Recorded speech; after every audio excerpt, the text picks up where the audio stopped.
Hi, everybody. I'm Brittany Lewis, a breaking news reporter here at Forbes.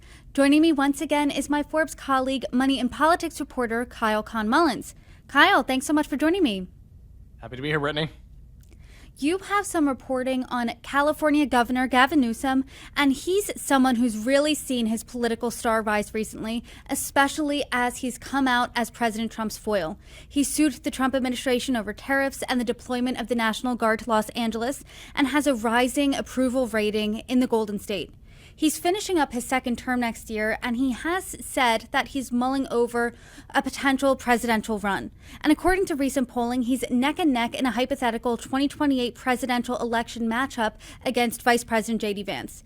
We've seen Gavin Newsom attempt to mock President Trump by mimicking his posting on social media, but you report that the similarities between Newsom and Trump don't end there. So to start off the conversation, explain what you mean. Indeed. I am on the money and politics team. I'm interested in money and politics, and there are some notable similarities here between Newsom and Trump. Now, Newsom's not a billionaire. Let's start there, okay? I'm gonna acknowledge that at the start.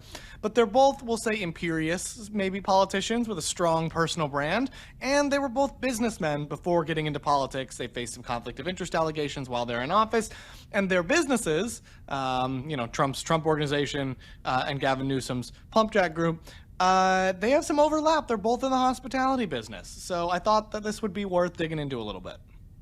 And Gavin Newsom has been in the political sphere for over 25 years, but he did get his start in business. And I want to read the headline of your most recent Forbes reporting, Inside Gavin Newsom's Multimillion-Dollar Business Empire. So how did he get his start in business? Well, he was born into a pretty lucky position, right? His dad was a judge in California. He was friends with Governor Jerry Brown and was also friends with the billionaire family, the Gettys. This was an oil family. And his dad actually administered the Getty family trusts. And so, this set up Gavin to be mixing with very important people in California from the beginning. He scraped by in college despite pretty poor grades and dyslexia. He's always struggled with that his whole life. And then right after college, he opened his first business, and he had Getty as an investor in the business. And this business is called PlumpJack Group. Give us the origin story. What exactly is it?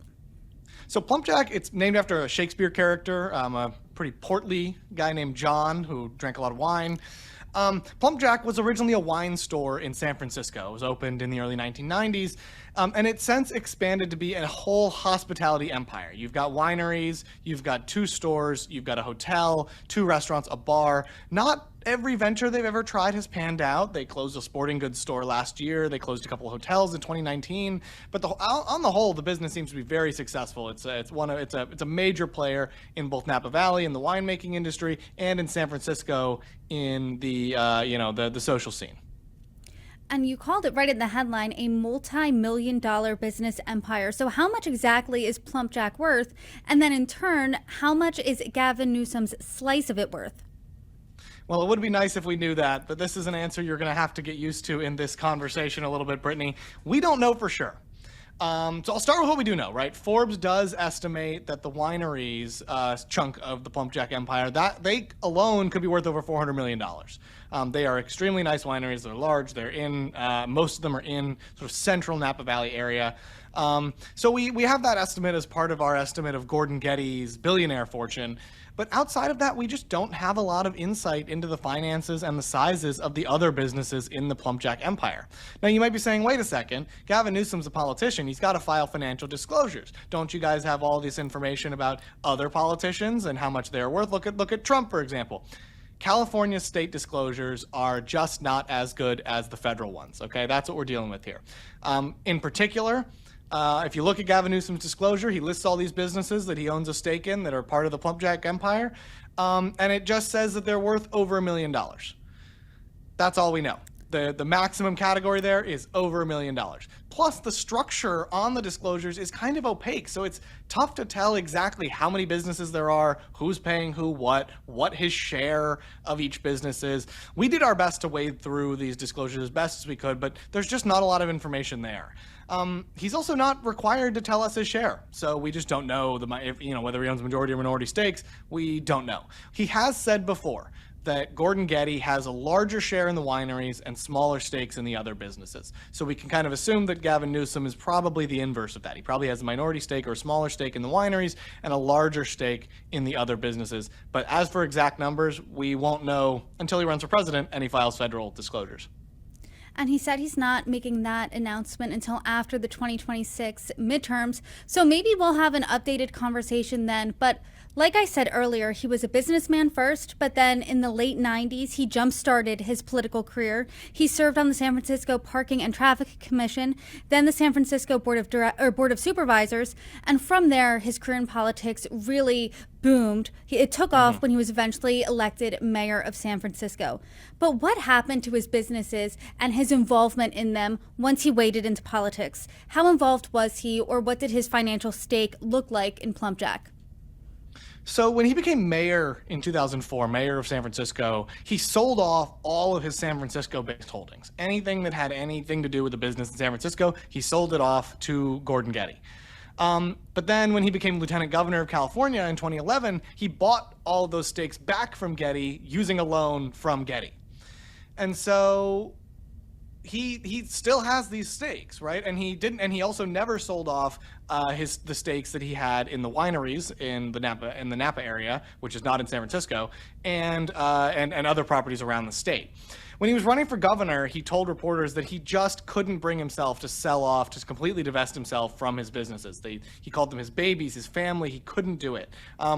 That might sound familiar. There's another businessman who is in a high-profile political position who did not divest his businesses upon taking office. Unlike Donald Trump, Gavin Newsom did put his businesses in a blind trust. I put quotes around blind because he still knows that his businesses are what's in there, and he has to report the contents of at least some of the contents of that trust on his disclosure, so presumably it's not as blind as one would hope it would be.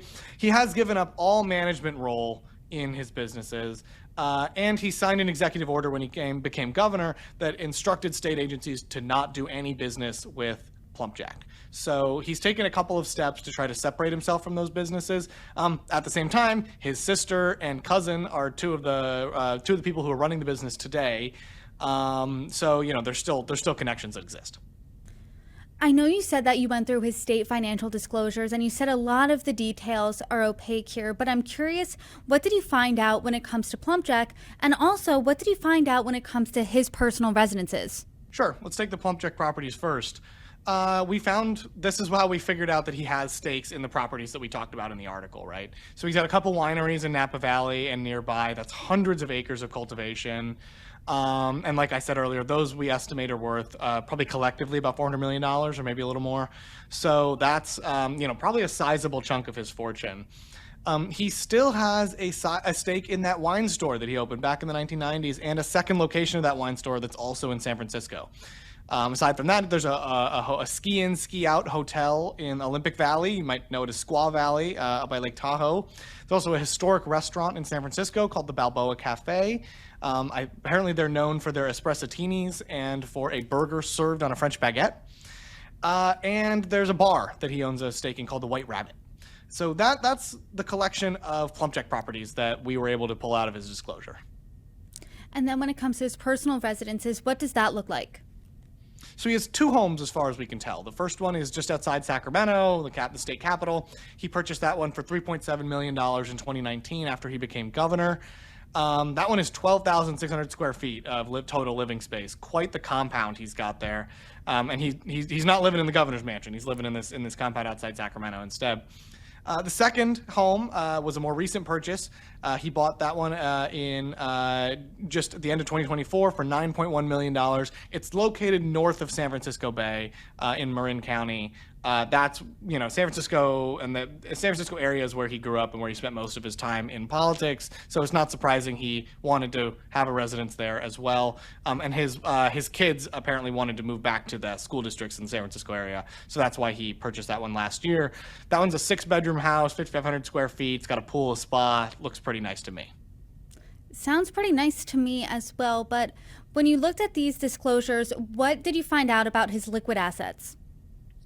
Here's another we don't know. He's not required to disclose diversified mutual funds at all on his disclosures. He's also not required to disclose cap gains, dividend income, interest income, that kind of stuff.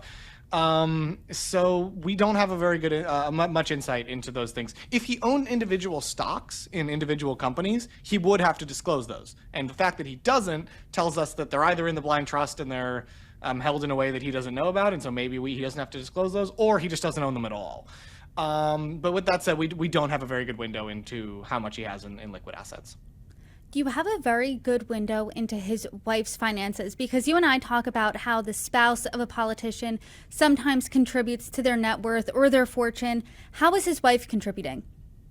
Yeah, Jennifer Newsom, she's a film producer, and her stake in her small film company, according to the disclosures, is worth between $100,000 and $1 million. So it's made some pretty good money. They make documentaries focused on gender representation in film. So that's her contribution to the net worth. Well, Kyle, thank you so much for your reporting, and until next time. Great to be here, Brittany. Thanks again.